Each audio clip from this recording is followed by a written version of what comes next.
कैकेयी ने राम को वनवास क्यों दिया, जानिए। रामायण के मुताबिक रानी कैकेयी ने भगवान राम को वनवास इसलिए दिया था ताकि उनके छोटे भाई भरत अयोध्या के राजा बन सके। कैकेयी ने यह वनवास राजा दशरथ से मांगा था। कैकेयी ने वनवास मांगने की वजह कैकेयी को पता था कि राजा दशरथ ने राम को राजा बनाने का फैसला किया है। कैकेयी को पता था कि त्रेता युग में अगर कोई राजा 14 साल से ज्यादा समय के लिए गद्दी छोड़ देता है तो वह राजा बनने का अधिकार खो देता है। कैकेयी को पता था कि अगर राम राजा बन गए तो रावण का वध नहीं होगा। कैकेयी को पता था कि अगर राम राजा बन गए तो कौशल्या का प्रभाव बढ़ जाएगा। कैकेयी को पता था कि अगर राम राजा बन गए तो देवी सीता का हरण और इसके बाद रावण वध का उद्देश्य अधूरा रह जाएगा।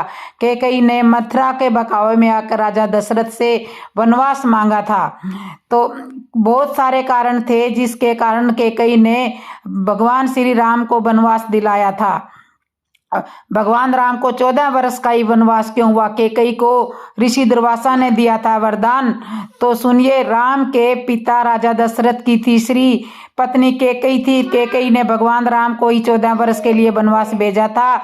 वैसे तो कैकेयी भगवान राम को अपने बेटे से भरत से भी ज्यादा प्रेम करती थी, जबकि कैकेयी ने जब भगवान राम के लिए 14 वर्षों का वनवास मांगा था तब भरत बहुत हैरान हुए थे। हिंदू धर्म में रामायण को बहुत ही पवित्र ग्रंथ माना जाता है। हिंदू धर्म में भगवान को बहुत ही पुराना ग्रंथ माना जाता है। उसके मुताबिक ही बहुत सारे अच्छे उल्लेख उसमें किए गए हैं। रामायण का सार तो सभी लोग जानते हैं, लेकिन रामायण में कई ऐसी कहानियां जिसके बारे में बहुत कम लोग जानते हैं। इन्हीं कहानियों में से एक कहानी राजा दशरथ की पत्नी कैकेयी को वरदान मिलने से जुड़ी है। इस वरदान के कारण ही कैकेयी ने प्रभु श्री राम को 14 वर्ष के लिए वनवास भेजा था। कैकेयी अपने बेटे भरत से बहुत ज्यादा प्रेम करती थी, उन्हें राम से भी बहुत आशाएं थी। फिर सवाल यह उठता है कि आखिर उन्होंने राम को 14 वर्ष का वनवास क्यों दिया था? तो क्या वजह रही थी कि रानी कैकेयी ने राम को 14 वर्ष का वनवास दिया था?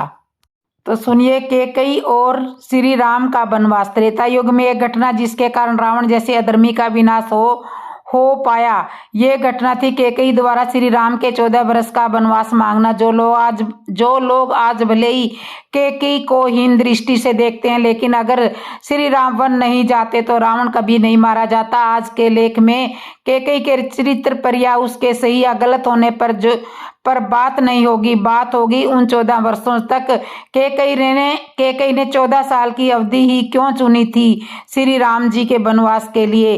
कैकेयी ने श्री राम के लिए 11, 12 या 13 साल का वनवास क्यों नहीं चुना था? क्या 14 वर्ष की अवधि के पीछे कोई कारण था या कोई राज छिपा हुआ था? कैकेयी अपनी दासी मंथरा की बात मान रही थी या फिर 14 साल उन्होंने खुद चुने थे? वाल्मीकि रामायण में बताया गया है कि कैसे श्री राम की 3 माताओं में से एक और सबसे प्रिय मां कैकेयी ने उनके लिए 14 वर्ष का वनवास मांगा था। इस घटना का जो वर्णन मिलता है उसके मुताबिक कैकेयी को उनकी दासी मंथरा ने भड़काया था और श्री राम को राज्य से बेदखल करने के लिए कैकेयी के कान भरे थे। मंथरा ने कैकेयी को याद दिलाया था कि कैसे सालों पहले उसने राजा दशरथ की जान बचाकर उससे एक वर मांगा था और उस वरदान के बदले वो राम जी को राज्य से बेदखल कर अपने बेटे भरत को राजगद्दी पर बिठाना चाहती थी। कैकेयी ने मथुरा के भड़काने पर राजा दशरथ से वरदान मांगा था और श्री राम को 14 वर्ष के लिए वनवास भेजने के लिए कहा था। इसके बाद की सारी कहानी आप सभी को पता ही है, लेकिन क्या आपको पता है कि कैकेयी ने 14 वर्ष की अवधि क्यों रखी थी? वो चाहती थी कि 11, 12, 13, 14 से ज्यादा साल रख सकती थी। तो यही वजह थी कि दरअसल इसके पीछे त्रेता युग में चले आ रहे राजगद्दी के नियम थे। कैकेयी एक आम महिला नहीं थी। उन्हें राजसी नियमों के बारे में सारा ज्ञान था। उन्हें पता था कि त्रेता युग में नियम है कि यदि कोई राजा 14 साल तक गद्दी तक छोड़ देता है तो वह राजा बनने का हक भी खो देता है, यानी वो भविष्य में कभी राजा नहीं बन सकता। केकई जानती थी कि अगर 14 साल के वनवास पर चले गए तो वापस आकर कभी भरत को राजगद्दी से नहीं हटा पाएंगे और ना ही कभी राजा बन पाएंगे। लेकिन भरत ने राजगद्दी को हाथ ही नहीं लगाया और श्री राम के नाम पर ही राज्य को चलाते रहे। द्वापर युग में क्या नियम था? त्रेता युग में 14 साल का नियम था, लेकिन श्री कृष्ण के काल में द्वापर में ये नियम 1 साल कम यानी कि 13 साल का हो गया था। अगर 13 साल तक कोई राजा राज्य से दूर रहे तो राज्य से उसका अधिकार खत्म हो जाता। यही कारण था कि कौरवों ने पांडवों को 12 साल का वनवास और 1 साल का अज्ञात वनवास दिया था। राजा दशरथ के मुकुट का एक अनोखा कारण। तो सुनिए राजा दशरथ के मुकुट का राज। अयोध्या के राजा दशरथ एक बार भ्रमण करते हुए वन की ओर निकले। वहां उनका सामना बाली से हो गया और राजा दशरथ की किसी बात से बाली से नाराज हो गए और बाली ने उन्हें युद्ध करने के लिए चुनौती दे दी। राजा दशरथ की तीनों रानियों में से केकई अस्त्र शस्त्र और रथ चलाने में पारंगत थी। अतः अक्सर राजा दशरथ जब कहीं भी भ्रमण के लिए जाते थे तो केकई को भी अपने साथ ले जाया करते थे। इसलिए कई बार वह युद्ध में राजा दशरथ के साथ होती थी। जब बाली और राजा दशरथ के मध्य भयंकर युद्ध चल रहा था उस समय संयोगवश रानी केकई भी उनके साथ थी। युद्ध में बाली राजा दशरथ पर भारी पड़ने लगा। वह इसलिए क्योंकि बाली को यह वरदान था कि उसकी दृष्टि यदि किसी पर भी पड़ जाए तो उसकी आदि शक्ति बाली को प्राप्त हो जाएगी। अतः यह तो निश्चित था कि उन दोनों के युद्ध में हार राजा दशरथ की ही होगी। इसलिए राजा दशरथ के युद्ध हारने पर बाली ने उसके सामने एक शर्त रखी कि या तो अपनी पत्नी केकई को यहाँ पर छोड़ जाए या रघुकुल की शान अपना मुकुट यहाँ पर छोड़ जाए। तब राजा दशरथ को अपना मुकुट वहाँ पर छोड़कर रानी केकई के साथ वापस अयोध्या लौटना पड़ा। रानी केकई को यह बात बहुत दुखी कर रही थी। आखिर एक स्त्री अपने पति के अपमान को कैसे सहन कर सकती है? यह बात उन्हें हर पल कांटे की तरह चुभने लगी कि उनके कारण राजा दशरथ जी को अपना मुकुट छोड़ना पड़ा। यह राज मुकुट की वापसी की चिंता में रहती थी। जब श्री राम जी के राज तिलक का समय आया तब दशरथ जी व केकई को मुकुट को लेकर चर्चा हुई। यह बात तो केवल यही दोनों लोग जानते थे। केकई ने रघुकुल की आन को वापस लाने के लिए श्री राम जी के वनवास का कलंक अपने ऊपर ले लिया और श्री राम को वन में भिजवाया। उन्होंने श्री राम से कहा भी था कि बाली से मुकुट वापस लेकर आना है। श्री राम जी ने जब बाली को मारकर गिरा दिया उसके बाद उनका बाली के साथ संवाद होने लगा। प्रभु ने अपना परिचय देकर बाली से अपने कुल के शान मुकुट के बारे में पूछा। तब बाली ने बताया कि मैंने रावण को बंदी बनाया था। जब वह भागा तो साथ में मुकुट लेकर भी चला गया। प्रभु मेरे पुत्र को सेवा में ले लो, यह अपने प्राणों की बाजी लगाकर आपका मुकुट लेकर आएगा। तब अंगद श्री राम जी के दूत बनकर रावण की सभा में गए। वहां उन्होंने सभा में अपने पैर जमा दिए और उपस्थित वीरों को अपना पैर हिलाकर दिखाने की चुनौती दे दी। रावण के महल में सभी योद्धा ने अपनी पूरी ताकत अंगद के पैर को हिलाने में लगाई, परंतु कोई भी योद्धा सफल नहीं हो पाया। सबसे बाद में जब रावण के सभा के सारे लोग अंगद के पैर को हिला नहीं पाए तो उस समय रावण अंगद का पैर हिलाने के लिए पास पहुंचा तो उसके पैर को हिलाने के लिए जैसे ही झुका उसके सर से वह मुकुट नीचे गिर गया। अंगद वह मुकुट लेकर वापस श्री राम के पास चले आए। यह महिमा थी रघुकुल के राज मुकुट की। राजा दशरथ के पास गई तो उन्हें पीड़ा झेलनी पड़ी। बाली से जब रावण यह मुकुट लेकर गया तो बाली को अपने प्राणों की आहुति देनी पड़ी। इसके बाद जब अंगद रावण से यह मुकुट लेकर आया तो रावण को भी अपने प्राण देने पड़े। तो इस तरह से तथा केकई के कारण ही रघुकुल की लाज बच सकी थी। यदि केकई श्री राम को वनवास में नहीं भेजती तो रघुकुल का सम्मान वापस कभी नहीं आता। केकई ने कुल के सम्मान के लिए सारे कलंक सारे अपयश अपने ऊपर ले लिए थे। अतः श्री राम अपनी माताओं में सबसे ज्यादा प्रेम केकई से ही करते थे। ऋषि ने क्यों दिया था अहिल्या को श्राप? पौराणिक कथाओं के मुताबिक स्वर्ग लोक में इंद्र का वास है। इंद्र अपने चारों ओर कई सुंदर अप्सराओं के घेरे में रहते हैं और उनके साथ काम क्रीड़ा करते हैं। इंद्र को देवराज कहा जाता है, यानी कि देवों का देव। फिर भी इंद्र की पूजा क्यों नहीं होती, इसके कई कारण है। इंद्र कभी खुद को काम वासना से मुक्त नहीं कर पाए। पुराणों में इंद्र के शरीर पर ढेर सारी आंखें होने का भी जिक्र मिलता है। कहते हैं कि एक बार इंद्र ने महान ऋषि गौतम की पत्नी अहिल्या के साथ धोखे से संबंध बनाए थे। तब ऋषि को पता चला तो उन्होंने इंद्र को श्राप दे दिया था, जिससे उनके शरीर पर 1000 योनियां आ गई थी। बाद में ये योनियां आंख में बदल गई थी। तो सुनिए पौराणिक कथा। ब्रह्मावर्त और पद्म पुराण के मुताबिक एक बार इंद्र भ्रमण पर निकले। आसमान से उनकी नजर जंगल में बने एक ऋषि की कुटिया पर पड़ी। उस कुटिया में उन्होंने देखा कि एक बहुत ही सुंदर स्त्री को देखा। इंद्र उस स्त्री को देखकर उस पर मोहित हो गए, उनसे रहा नहीं गया। वे कुटिया महान तपस्विनी गौतम ऋषि की थी। जिस स्त्री को देखकर इंद्र मोहित हुए थे वो गौतम ऋषि की पत्नी अहिल्या थी। वैसे तो इंद्र के देवलोक में कई खूबसूरत अप्सराएं थी। वे जब भी चाहते किसी भी अप्सरा के साथ सहवास कर सकते थे, मगर अहिल्या की सुंदरता उन्हें भा गई थी। अतः इंद्र अहिल्या के साथ संबंध बनाने की तरकीब सोचने लगा। उन्होंने अहिल्या के पति गौतम ऋषि की दिनचर्या पर नजर रखी। गौतम ऋषि रोजाना भोर होने से पहले जग जाया करते थे और अपने नित्यक्रम निपटाने के लिए नदी किनारे जाते थे। वहां 2-3 घंटे का समय बिताकर फिर कुटिया में आते थे। इंद्र ने इसी मौके का फायदा उठाने की योजना बनाई। एक रात जब गौतम ऋषि और अहिल्या सो गए, फिर कुछ समय बाद इंद्र ने अपनी शक्ति से भोर होने का कृत्रिम आवरण बना लिया। ऋषि गौतम को लगा कि सुबह होने को है। वे रोजाना की तरह उठ गए और नित्य कर्म के लिए निकल पड़े। इंद्र ने गौतम ऋषि का वेश बनाकर कुटिया में प्रवेश किया। अहिल्या को लगा कि उनके पति नित्य क्रम से निपट कर आ गए हैं। फिर इंद्र ने गौतम ऋषि के वेश में अहिल्या से प्यार भरी बातें की और उसके साथ संबंध बना लिए।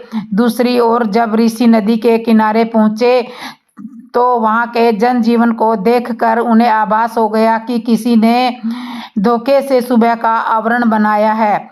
वे तुरंत अपनी कुटिया में पहुंचे, जहां उनके वेश में इंद्र उनकी पत्नी के साथ सो रहे थे। यह देखकर गौतम ऋषि आग बबूला हो गए। उन्होंने अहिल्या को पत्थर बनने का श्राप दे दिया। वही काम वासना के मोह में घिरे इंद्र को भी श्राप दे दिया कि उसके शरीर पर 1000 योनियां उग आएंगी। यह चाहकर भी किसी स्त्री के साथ संबंध नहीं बना पाएंगे। देखते ही देखते इंद्र के पूरे शरीर पर योनियां उभर आई। इंद्र को अपनी गलती का एहसास हुआ और उन्होंने गौतम ऋषि से क्षमा याचना मांगी। ऋषि ने इंद्र को माफ कर दिया और लेकिन कहा कि एक बार श्राप दे दिया तो इसको वापस नहीं ले सकता हूँ। हालांकि ऋषि गौतम ने कहा कि इंद्र के शरीर पर उभरी हुई ये योनियां आंखों में बदल जाएगी। इस वजह से इंद्र के पूरे शरीर पर आंखें ही आंखें हो गई। दूसरी तरफ अहिल्या ने भी गौतम ऋषि से कहा कि उन्हें बिल्कुल भी यह एहसास नहीं हुआ कि उनके वेश में कोई और शख्स है उनके साथ सोया हुआ है।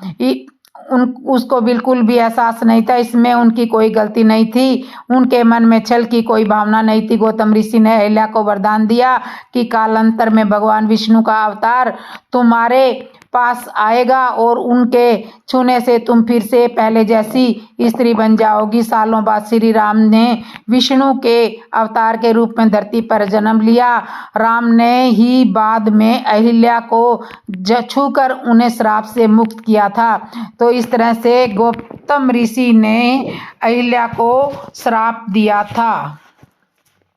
हनुमान जी ही क्यों गए थे माता सीता की खोज में, अंगद क्यों नहीं गए थे? खुद पर भरोसा रखें, कभी भी अपनी शक्तियों पर संदेह नहीं करना चाहिए। रामायण में अंगद ने अपनी क्षमता और प्रतिभा को भी कमजोर समझा, तब हनुमान जी लंका गए। सीता माता की खोज में जामवंत ने हनुमान जी को लंका जाने के लिए प्रेरित किया और बढ़ावा दिया। उनका आत्मविश्वास श्री रामचरितमानस में सीता माता की खोज करते हुए जामवंत, अंगद और हनुमान जी की दक्षिण के समुद्र तट पर पहुंच गए थे। यहाँ से किसी को लंका जाकर सीता माता के बारे में पता लगाकर वापिस आना था। ये काम कौन करेगा, इस बात पर सभी मंथन कर रहे थे। श्री रामचरितमानस में जामवंत के बारे में लिखा है कि सबसे पहले जामवंत ने कहा है कि मैं अब बूढ़ा हो गया हूँ। वामन अवतार के समय मैं जवान था, लेकिन अब मेरे शरीर में इतनी शक्ति नहीं है कि मैं लंका में जा सकूं।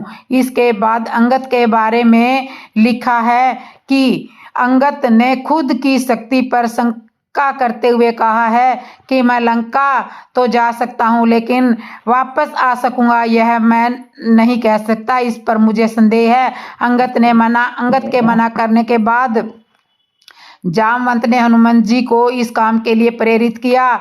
तो पवन तनय बल पवन सन्माना, बुद्धि विवेक विज्ञान विधाना। जामवंत ने हनुमान जी से कहा, हे हनुमान, हे बलवान, सुनो, तुम चुप क्यों हो? तुम पवन पुत्र हो, बल में पवन के समान हो, तुम बुद्धि विवेक और विज्ञान की खान हो। इस संसार में ऐसा कौन सा काम है जो तात तुम नहीं कर सकते हो? राम काज के लिए ही तो तुम्हारा अवतार हुआ है। ये बात सुनते ही हनुमान जी पर्वत के आकार के हो गए। जामवंत ने हनुमान जी को समझाया कि सिर्फ सीता जी का पता लगाकर लौट कर आना है। हनुमान जी आत्मविश्वास से भरकर बोले कि अभी एक ही छलांग में समुद्र लांघ कर लंका उजाड़ देता हूँ और रावण सहित सारे राक्षसों को मारकर सीता माता को लेकर आता हूँ। तब जामवंत ने कहा, नहीं, आप ऐसा कुछ ना करें, आप सिर्फ माता सीता का पता लगाकर लौट आइए, हमारा यही काम है।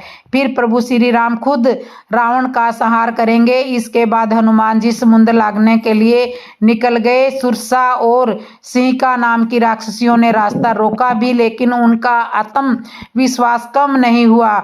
लंका पहुंचकर उन्होंने सीता का पता लगाया, लंका जलाई और लौट आए। इस प्रसंग से यह सीख मिलती है कि हमें अंगद की तरह अपनी शक्तियों पर संदेह नहीं करना चाहिए। खुद पर भरोसा रखें कि हम मुश्किल से मुश्किल काम भी कर सकते हैं, तभी जीवन में सफलता मिल सकती है। वाल्मीकि कृत रामायण की राम कथा में अंगद की महत्वपूर्ण भूमिका रही है। अंगद कौन है और क्या थी उसकी शक्तियां, आओ जानते हैं उसके बारे में 7 रहस्यमयी बातें।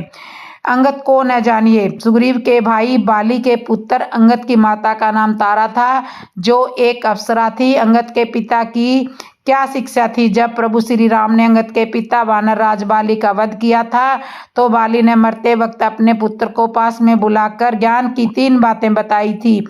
बाली ने कहा था, पहली बात ध्यान रखना, देश काल और परिस्थितियों को हमेशा समझ कर कार्य करना। दूसरी बात यह है कि किसके साथ कब, कहाँ और कैसा व्यवहार करें, इसका सही निर्णय लेना।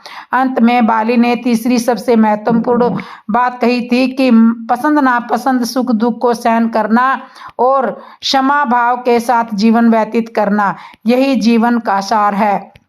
बाली ने अपने पुत्र अंगद से ये बातें ध्यान में रखने के लिए कहा कि अब से तुम सुग्रीव के साथ रहो और हमेशा प्रभु श्री राम की शरण में रहना, वे त्रिलोक्यपति है। बाली के कहने पर ही अंगद ने सुग्रीव के साथ रहकर प्रभु श्री राम की सेवा करी। अंगद ने प्रभु श्री राम के द्वारा सौंपे गए कार्य और उत्तरदायित्व को बेखूबी निभाया था। अंगद बने युवराज। बालीवध के बाद सुग्रीव को किष्किंधा का राज्य मिला और अंगद युवराज बनाए गए। अंगद भी हनुमान जी की तरह पराक्रमी और बुद्धिमान थे। हनुमान जी जामवंत की तरह ही अंगद भी प्राण विद्या में पारंगत थे। इस प्राण विद्या के बल पर ही वह जो चाहे वह कर सकते थे। राम की सेना में अंगद ने बहुत पराक्रम दिखाया था। सीता की खोज में वानरी सेना का नेतृत्व युवराज अंगद ही ने किया था। संपाति से सीता माता के लंका में होने की बात जानकर अंगद समुद्र पार जाने के लिए तैयार हो गए थे, परंतु दल का नेता होने के कारण जामवंत ने इन्हें जाने नहीं दिया था और हनुमान जी को लंका भेजा गया था। राम और रावण युद्ध के पूर्व हनुमान जी के बाद भगवान श्री राम ने अंतिम वक्त पर अंगद को अपना दूत बनाकर लंका भेजा था ताकि सुलह हो और युद्ध टाला जा सके। अंगद ने वहां पहुंचकर रावण को शिक्षा दी थी। सुनिए गोस्वामी तुलसीदास कृत काव्य श्री रामचंद्र मानस के लंका कांड में बाली पुत्र अंगद रावण की सभा में रावण को सीख देते हुए बताते हैं कि कौन से ऐसे 14 दुर्गुण है जिसके होने से मनुष्य मृतक के समान माना जाता है। उस चौपाई में उन्हीं 14 गुणों की चर्चा की गई है। रावण ने भरी सभा में अंगद का अपमान किया तो अंगद ने भी रावण को खूब खरी खोटी सुनाई, जिसके चलते रावण आग बबूला हो गया।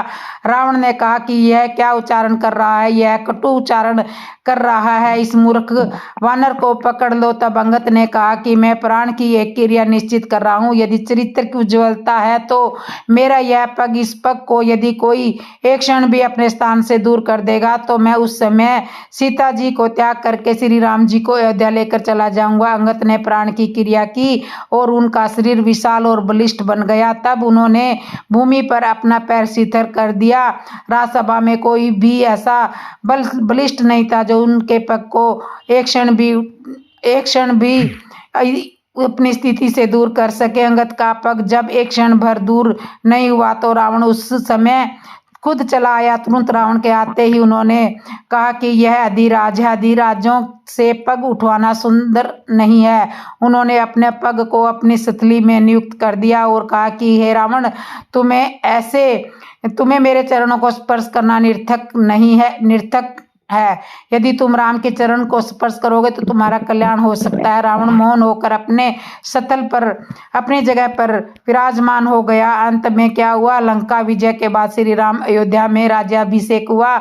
इसके बाद सभी कपि नायकों को जब विदा करके भगवान श्री राम अंगद के पास आए तब अंगद भगवान से बोले, नाथ, मेरे पिता ने मरते समय मुझे आपके चरणों में डाला था, अब आप मेरा त्याग न करें, मुझे अपने चरणों में ही पड़ा रहने दो। यह कहकर अंगद भगवान के चरणों में गिर पड़े। भगवान राम ने उन्हें हृदय से लगाकर अपने निजी वस्त्र तथा आभूषण अंगद को पहनाए और उन्हें समझा बुझाकर किष्किंधा के लिए रवाना कर दिया। तो इस तरह से हनुमान जी को ही लंका में सीता माता का पता लगाने के लिए भेजा था। मैं आपको सुनाती हूँ, जब हनुमान जी ने शिवलिंग को अपनी पूंछ में लपेट कर उखाड़ना चाहा, उस टाइम की कथा मैं आपको सुना रही हूँ। क्या हुआ, जब हनुमान जी को हुआ अपनी शक्तियों का घमंड, किसने किया चकनाचूर। राम भक्त हनुमान के बारे में तो सब लोग जानते हैं, लेकिन क्या आप जानते हैं जब हनुमान जी को अपनी शक्ति और गति का घमंड हुआ तो कैसे राम जी ने इसे चकनाचूर कर दिया था।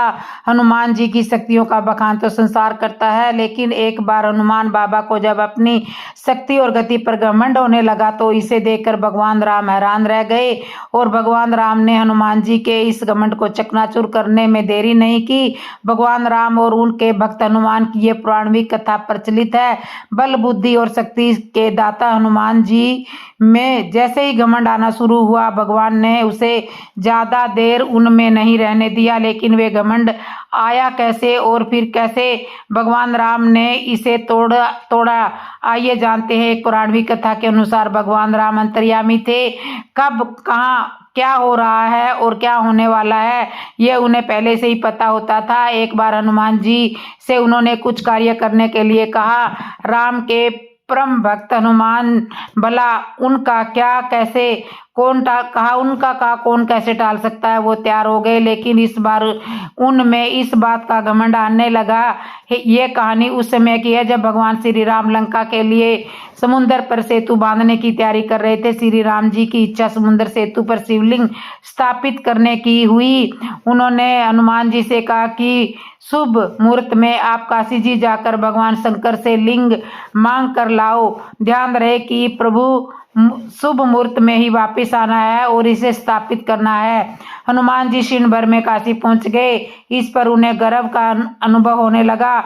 उन्हें लगा कि भला ये कौन सी बड़ी बात है। अंतर्यामी भगवान श्री राम जी को इस बात का पता लग गया। उन्होंने हनुमान जी के मन की बात जान ली। उन्होंने सुग्रीव को बुलाया और कहा कि मुहूर्त बीतने वाला है, तब मैं रेत से बनाकर एक लिंग बनाकर स्थापित कर देता हूँ। शुभ मुहूर्त बीतने ही वाला था कि हनुमान जी भी वहां पे पहुंच गए। उन्होंने श्री राम जी से कहा, काशी भेजकर मेरे साथ ऐसा क्यों किया। श्री राम ने कहा, मुझसे भूल हो गई है। मेरे द्वारा स्थापित इस बालू के लिंग को उखाड़ दो, मैं अभी तुम्हारे लाए हुए लिंग को स्थापित कर देता हूँ। हनुमान जी ने पूंछ में लपेटकर शिवलिंग उखाड़ने का प्रयास किया। शिवलिंग उखड़ना तो दूर, टस से मस भी नहीं हुआ। हनुमान जी को शक्ति और गति का तो घमंड था, वह चकनाचूर हो गया। उन्होंने श्री राम के चरणों में शीश झुका लिया और अपनी नादानी के लिए क्षमा याचना मांगी। इस तरह अगर आप भी भगवान के परम भक्त हैं और अपने काम में लाख निपुण भी हो, तो भी आपको इस बात का घमंड नहीं करना चाहिए कि कहते हैं घमंड तो रावण का भी नहीं रहा था। अहंकार के आगे सब खत्म हो जाता है। झुके हुए पेड़ पर ही फल होते हैं, सूखा पेड़ तो ताड़ की तरह खड़ा रहता है। दोस्तों, आपको तो इस कहानी से खूब अच्छी सारी शिक्षा मिली होगी। तो अब मैं आपको बताती हूँ हनुमान जी कौन है। एक बार पार्वती जी ने शंकर जी से कहा, भगवान अपने इस भगत रावण को क्लास आने से रोक दीजिए, वरना किसी दिन मैं इसे अग्नि में भस्म कर दूंगी। जब भी यह आता है मैं बहुत असमझ हो जाती हूँ। यह बात मुझे बिल्कुल भी पसंद नहीं है। आप इसे समझा दीजिए कि यह क्लास पर ना आए। पार्वती जी शंकर जी को ये बातें कह रही है। शिव जी जानते थे कि पार्वती सिर्फ उनके वरदान की मर्यादा रखने के लिए रावण को कुछ नहीं कहती है, नहीं तो ये चुपचाप उठकर बाहर आकर नहीं तो ये इसको भस्म कर देती। वह चुपचाप उठकर बाहर आकर देखते हैं रावण नंदी को परेशान कर रहा है। शिव जी को देखते ही वह हाथ जोड़कर प्रणाम करता है। प्रणाम महादेव, आओ दशानन, कैसे आना हुआ। मैं तो बस आपके दर्शन करने के लिए आ गया था महादेव। आखिर महादेव ने उसे समझाना शुरू किया, देखो रावण, तुम्हारा यहाँ आना पार्वती को बिल्कुल भी पसंद नहीं है, इसलिए तुम यहाँ मत आया करो। महादेव, यह आप क्या कह रहे हो। आपने ही तो कहा था मुझे कि किसी भी समय दर्शन के लिए आप कैलाश पर्वत पर आ सकते हो। कैलाश पर्वत पर आने का वरदान दिया है और अब आप ही अपने वरदान को वापस ले रहे हो। ऐसी बात नहीं है रावण, लेकिन तुम्हारे क्रियाकलापों से पार्वती परेशान रहती है और किसी दिन उसने तुम्हें श्राप दे दिया तो मैं भी कुछ नहीं कर पाऊंगा। इसलिए बेहतर यही होगा कि तुम यहाँ ना आया करो, फिर आपका वरदान तो मिथ्या हो गया। महादेव, मैं आज तुम्हें एक और वरदान देता हूँ। तुम जब भी मुझे याद करोगे मैं समय ही तुम्हारे पास आ जाया करूंगा, लेकिन तुम अब किसी भी परिस्थिति में कैलाश पर्वत पर मत आना। तुम यहाँ से चले जाओ। और पार्वती तुमसे बहुत रुष्ट है। रावण चला जाता है। रावण कैलाश पर्वत से अपनी लंका में चला जाता है। समय बदलता है। हनुमान जी रावण जी की श्रवण नगरी लंका को जलाकर राख करके चले आते हैं और रावण उसका कुछ भी नहीं कर सकता।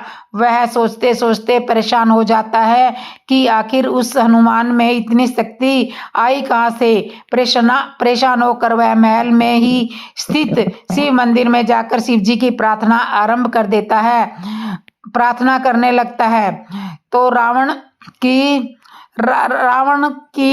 उसकी प्रार्थना से शिव जी प्रसन्न होकर प्रकट होते हैं। रावण अभिभूत होकर के उनके चरणों में गिर पड़ता है। कहो दशानन, कैसे हो। शिव जी पूछते हैं, आप अंतर्यामी महादेव सब कुछ जानते हो। प्रभु, एक अकेले बंदर ने मेरी लंका को और मेरे द्रव को भी जलाकर राख कर दिया है। तो आखिर मैं जानता हूँ कि यह बंदर जिसका नाम हनुमान है, आखिर यह कौन है। और आप प्रभु, उसकी पूंछ में और भी ज्यादा शक्ति, उसकी पूंछ मैं जानना चाहता हूँ कि यह बंदर जिसका नाम हनुमान है आखिर कौन है, और प्रभु उसकी पूंछ तो और भी ज्यादा शक्तिशाली है, किस तरह सहजता से मेरी लंका को जला दिया।